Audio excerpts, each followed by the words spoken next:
Unfortunately, I cannot be with you today, but I am very pleased to be able to say a few words on such an important topic. The green transition and community participation. The European Week of Regions and Cities is always a fantastic platform to showcase regions' capacity to be a driving force in moving Europe into a sustainable future, decarbonising our economies and aligning growth with our climate objectives for the upcoming decades. With cities in particular, it must be emphasised that buildings are indispensable for reaching the EU's carbon neutrality, energy efficiency and renewable energy objectives. Reaching our climate targets without decarbonising our living space and working spaces is simply impossible. They are responsible for 36% of greenhouse gas emissions and 40% of the energy consumption in the European Union. Yet, in today's Europe, 75% of buildings are not energy efficient, mostly because many of the buildings in use today were constructed long before the current requirements were put in place. As rapporteur for the implementation report on the Energy Performance of Buildings Directive, I have taken a particular interest in this area, and I will be very active as we progress through the dense legislative procedures of the Fit for 55 package.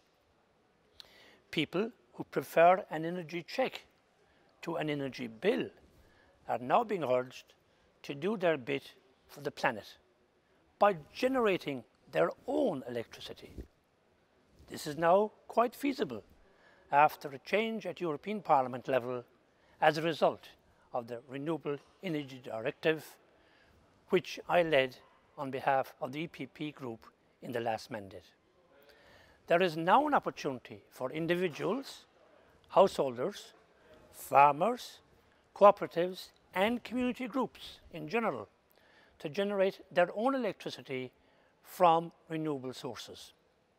Any excess can be sold onto the national grid, with power companies now being obliged to accept and pay for it, subject to appropriate safety certification.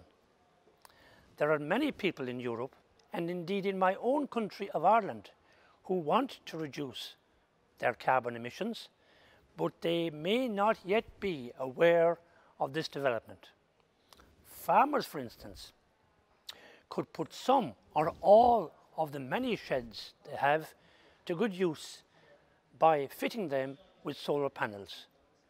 Communities could come together to create some kind of community energy from solar or wind systems.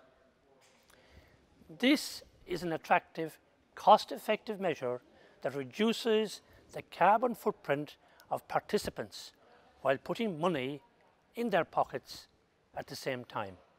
A win-win result by any standard. Community energy projects are attracting increasing attention. They do not just enhance the technical basis of renewable energy, but also increase social acceptance of core issues involved with a transition to a low-carbon economy, not to mention the added benefit of an increase in localised employment opportunities. In Europe, schemes are usually characterised as a legal structure formed by citizens to collectively finance renewable energy projects, with the electricity produced being sold and profits shared. They incorporate the participation of citizens and change the role of communities from consumers to active contributors. The EU has recognised the potential of community energy projects and has become the world's pioneer. Projects can vary in numerous core aspects, such as financial models, location or scale, bringing uniqueness and meaning there is no one-size one-size-fits-all approach.